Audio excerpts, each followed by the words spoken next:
5 साल से बॉडी नहीं थी। 2020 में बॉडी ख़त्म हो गई। तो उसके बाद भी तो 2025 तक 26 तक शहर की साफ़ सफाई का काम चले, वो रुका थोड़ी गई, लेकिन बुनियादी काम करना पड़ेगा। अच्छा, आपने हमारे एक इंटरव्यू में कहा था कि 26 सीट अगर माइनस होते तो मैं जीता, और अगर 26 सीट के ऊपर जाते प्लस होते तो इम्तियाज़ जलील जीते। तो ये हम मान लें कि इम्तियाज़ जलील साहब की जीते।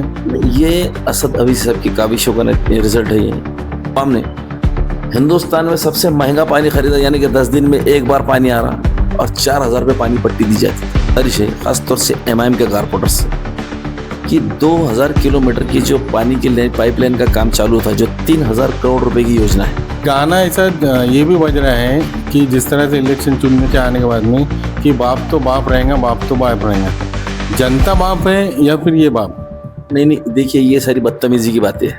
अब तो हम इस यकीन पे पहुंच चुके हैं कि काम की बुनियाद के ऊपर वोट नहीं मिल रहा, मेहनत की बुनियाद पे वोट नहीं मिल रहा, डेवलपमेंट की बुनियाद पे लोग वोट नहीं दे रहे, सिर्फ और सिर्फ जमात के नाम पे वोट दिया जा रहा है।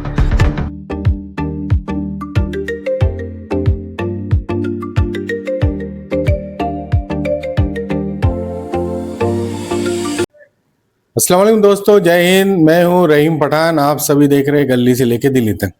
जिस तरह इलेक्शन आए, इलेक्शन अभी ख़त्म भी हो गए, रिजल्ट भी आया, जिस तरह से रिजल्ट आपके सामने है, उसके बाद में इलेक्शन के पहले और इलेक्शन के बाद अभी आरिफ हुसैन साहब हमारे साथ में, उन्होंने भी बेबाकी से लड़ाई की। भली लड़ाई वो हारे, लेकिन जनता के दिलों में उन्होंने लड़ाई जीती। उनका बहुत काम है। फिलहाल आरिफ साहब, हम जो आए, आपने जो एक पोस्ट डाले अभी फेसबुक के ऊपर कि अब आप आ गए, आप तो अभी औरंगाबाद का नाम जो है वो हाउस में रख के बताइए।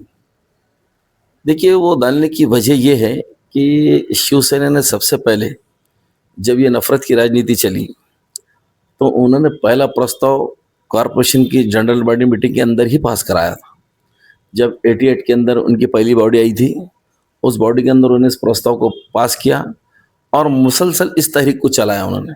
तो मैं भी ये चाहता हूँ कि इसी तरीके का रेजोल्यूशन पास करके इस तहरीक को मुसलसल चलाया जाए।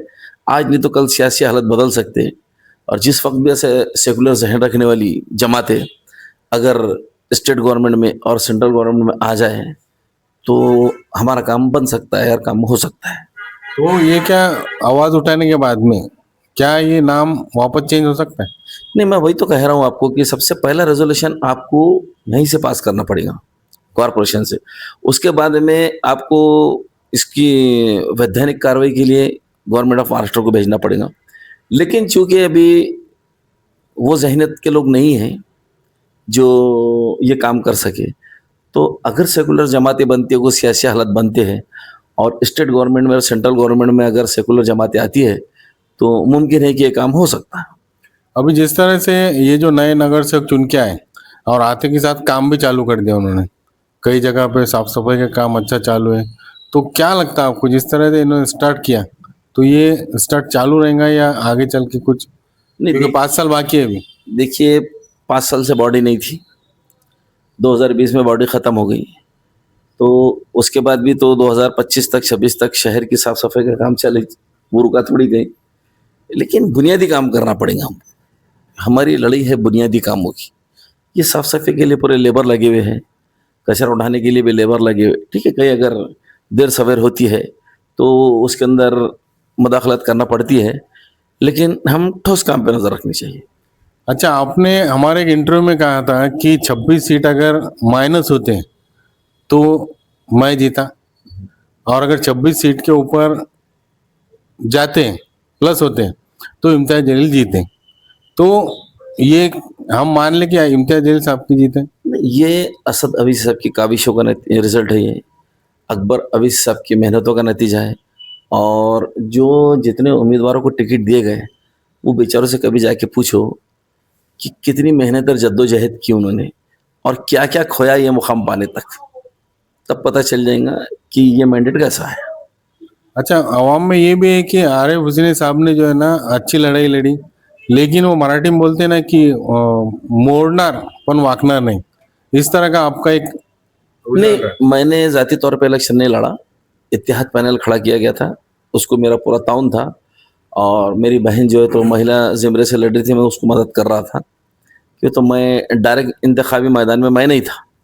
क्यों तो मैं इसके इंतखाबी मैदान में जब जिस वक़्त मेरे को अगर टिकट मेरा कट गया, तो मैंने ये भी तय कर लिया था कि मेरे को इलेक्शन लड़ना नहीं है।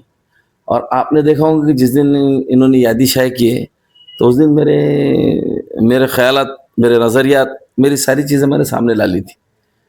तो मैंने इलेक्शन लड़ना मुनासिब नहीं समझा। अच्छा, एक गाना ऐसा ये भी बज रहा है कि जिस तरह से इलेक्शन चुनने के आने के बाद में कि बाप रहेगा, बाप तो बाप रहेगा। जनता बाप है या फिर ये बाप है? नहीं, नहीं, देखिए ये सारी बदतमीज़ी की बातें हैं और बदतमीज़ी की बातें, बेहूदगी की बातें, इस सियासत में इनका कोई मुक़ाम नहीं है। ये चीप लोगों का काम है इस तरीके की बात करना, ये तो ये रहेगा, वो तो वो रहेगा। देखिए आखिर अव्वल जनता जनार्दन और अवाम यही तुमको मुंतखब करती है और वही सब माँ बाप है, सब कुछ वही है। लेकिन इस तरीके के अल्फाजों से बचना चाहिए, अल्फाजों को दुरुस्त करके भी बात की जा सकती। आरिफ हुसैन साहब, ये इलेक्शन में देखने में आया कि जिस तरह से लीड 33 सीटों तक गई, कहाँ ना कहाँ अवाम ने जो है कैंडिडेट को देखा नहीं। आपको क्या लगता है? देखिए साहब, हम तो 10 सालों से काम कर रहे हैं और हमने इतने कामों गिनाने की कोशिश की। अब तो हम इस यकीन पे पहुंच चुके हैं कि काम की बुनियाद के ऊपर वोट नहीं मिल रहा, मेहनत की बुनियाद पे वोट नहीं मिल रहा, डेवलपमेंट की बुनियाद पे लोग वोट नहीं दे रहे, सिर्फ और सिर्फ जमात के नाम पे वोट दिया जा रहा है। तो काम और मेहनत करने वाले, देखिए इसके अंदर सबसे अहम बात मैं आपको ये बता दूं कि जो लोग मेहनत जफाकश होते हैं, जो इखलास के साथ काम करते हैं और जो आपके बुनियादी मसाइल हल करके फिर मैदान में काम की बुनियाद पर वोट मांगने आते हैं, ऐसे लोगों को मायूस होना पड़ा इस इलेक्शन। आपका इत्तेहाद पैनल भी बहुत मजबूत था, आप चारों भी एक्सपीरियंस लोग थे, फिर भी जो है लोगों का रुझान पतंग की तरफ ही रहा। नहीं ठीक है, जाने देना, कोई बात नहीं। अगर अवाम ने अगर ये फैसला किया तो हम फैसले कहाँ खिलाफ है। हमारी नाराज़गी मैंडेट के खिलाफ नहीं है, हमारी नाराज़गी जो चुन गया उनके खिलाफ नहीं है, हमारी नाराज़गी अवाम ने अगर उनके हक में वोट दिया तो वहाँ भी नहीं। हमारी नाराज़गी वहाँ है कि हमने आपके हाथ में था और आप इंसाफ नहीं कर सके, वहाँ नाराज़गी। अच्छा, हाजी साहब का इस्तेकबाल भी करे आपने चुन क्यों के? क्यों नहीं करूँगा मैं। जो उम्मीदवार चुन के आए हुए हैं वाकई में बेचारे बहुत इखलास के साथ उन्होंने काम किया है। जमात को अगर उस इलाके में जिंदा अगर किसी ने रखा तो हाजी साहब साहब ने रखा है। तो मेरे मुखलिस दोस्त है, वो आए, हमारे दूसरे दोस्त भी आए, फिरोज़ खान भी आए, वो भी आके मिल के गए। तो जो लोग आएंगे, जो लोग मिलेंगे, मैं उनसे मिलूंगा, तो मेरा कारपोरेटर से थोड़ी कोई बैर है और जो लोग मुंतखब हो गया उनसे मेरा कोई बैर नहीं है। अच्छा, देखने को ये भी आया जब मैं ऑफिस में आया तो असदुद्दीन साहब का और अकबर साहब का फोटो लगा हुआ है। तो आगे की रणनीति आपकी क्या है? क्या वापस जाना चाहेंगे आप? नहीं तो ये मैंने कब कहा कि मैंने इमाम छोड़ा बोल के, और ये मैंने कब कह दिया कि वो मेरा कायद नहीं है। मैं साफ तौर पे कह रहा हूँ कि जिनके हाथ में इंसाफ करना था उन्होंने इंसाफ नहीं किया, उनसे नाराज हम। असद साहब और अकबर साहब का, वो तो बेचारे कौम और मिलत का काम कर रहे हैं और हम तो उनके हाथ को मजबूत करने का काम यकीनन करते रहेंगे। तो फिर रिजल्ट को किस लिहाज से देखते हो?